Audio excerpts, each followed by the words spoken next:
Dear officials of the European Guide Dog Federation, ladies and gentlemen, dear friends, and dear guide dogs. They're here with us, they're our companions.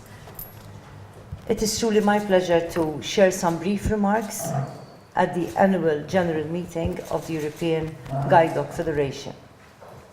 I am very pleased that you have chosen Malta to celebrate this very important anniversary, your 10th anniversary. Let me also take this opportunity to welcome all of the international delegates to our islands, and I hope that there will be some time for you to be taken around and explain to you the wonderful heritage that Malta has. We're a small island, but then we're very rich in heritage. Let me also take the opportunity to commend the European Guide Dog Federation and your collaborators for your essential work to advance the needs and rights of guide dog owners at a European level. I'm also pleased that your work is bringing visibility to this important sphere of inclusion, and in a more tangible way, you are ensuring accessibility, independent mobility, and employability. Maybe I feel I need to share this with you, and it is a very personal story. Leon, I don't know where Leon is. Yeah. Okay.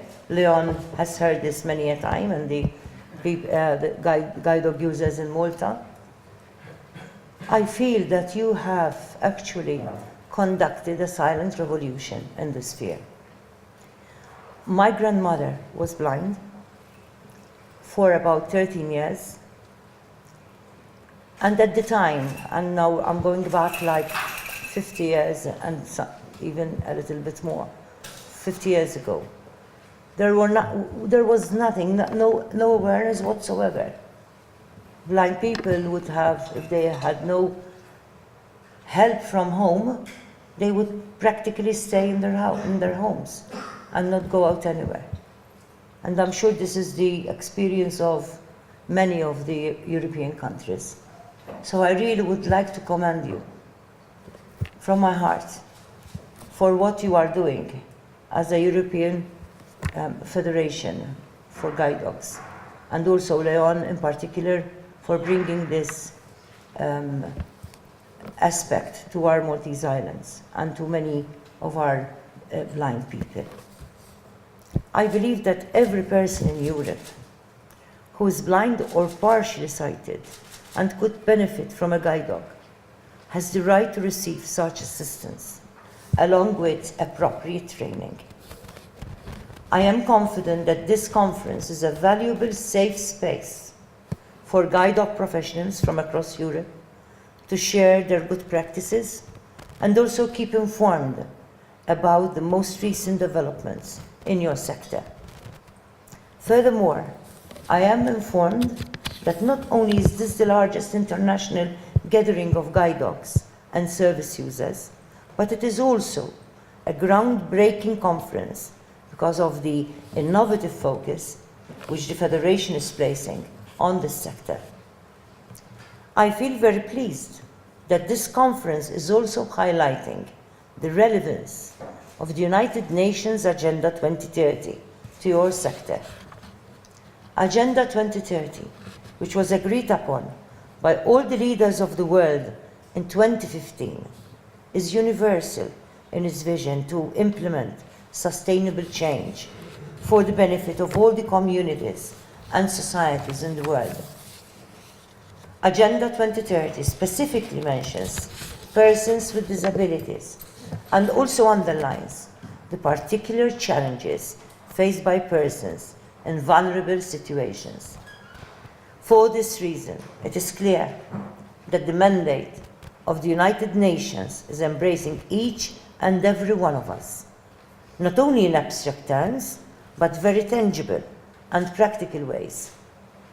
Agenda 2030 is a structured framework for all governments to ensure inclusive and sustainable societies for the future of our planet and humanity as a whole. For example, Sustainable Development Goal number 4 promotes education, by building inclusive learning environments and providing the much needed assistance for persons with disabilities. Moreover, it highlights the need for a holistic sense of sensitivity towards the needs and requirements of others, no matter their status or abilities. Sustainable Goal number 8 is dedicated to the promotion of inclusive economic growth in order to allow persons with disabilities to productively access the job market and have opportunities to reach their potential in dignified and quality employment. While Sustainable Development Goal number 10 emphasizes the social, economic, and political inclusion of persons with disabilities, Sustainable Goal number 11 talks about creating accessible cities and water resources. It goes on to emphasize the need for affordable, accessible, and sustainable transport systems, and to provide universal access to safe, inclusive, accessible public spaces for the benefit of all citizens. Finally, Sustainable Development Goal number 17, which is the last goal, underlines the importance of data collection and the continued monitoring of the Sustainable Development Goals, while emphasizing the importance of specific data when it comes to questions of disability. Therefore, it is clear that the United Nations Agenda 2030 and its 17 Sustainable Development Goals are an essential lifeline for each and every one of us. The responsibility to effectively implement Agenda 2030 does not only rest with our respective governments. We all have a duty to make the Sustainable Development Goals work for us, for our families, and for our communities. And this is exactly what you are doing during this conference. Only one way we can do that is by making sure that our deliberations keep highlighting the Sustainable Development Goals so as to hold our authorities accountable to their full implementation. This is why I must commend the European Guide Dog Federation and your collaborators for making sure that these goals have a place in your discussions. Moreover, I'm also informed that you shall be holding discussions about the European Accessibility Act and other legislative frameworks and policy efforts. In this way, you will be helping our authorities to legislate and implement policies to improve the lives of people with disabilities across Europe. Most importantly, I hope that this conference shall provide a space for the empowerment of people who work with guide dogs, sharing mutual best practices to overcome challenges through effective solutions. This conference is also an opportunity to develop new friendships and partnerships across your organizations. I believe that there are a number of valuable reasons why the collaboration between guide dogs and people with visual and other impairments is so essential. First of all, the special relationship that is formed between people and their animals is a source of strength and confidence.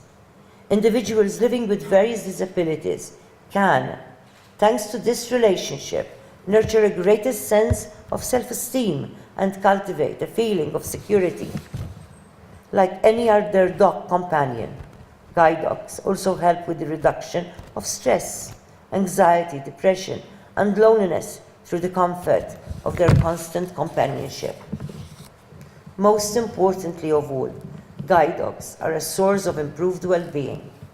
A dog's companionship promotes opportunities for socialization and physical exercise, which results in better and improved physical as well as mental health. In many cases, guide dogs can offer life-changing experiences and loyal friendships that last a lifetime. Perhaps these are the greatest values and examples of selfless service and friendship which unites your diverse experiences and organizations. On concluding, I augur you that you shall continue working together, campaigning in a united way for the rights of people with disabilities and the visibility of guide dog users. With your combined clouds, I'm sure that you shall be better placed to promote and develop much needed European standards on the vital role of guide dogs, while also working within the mandate of the United Nations Agenda 2030 and its 17 Sustainable Development Goals. I augur you a great and wonderful conference, and I'm convinced that much good will come out of your deliberations. Thank you.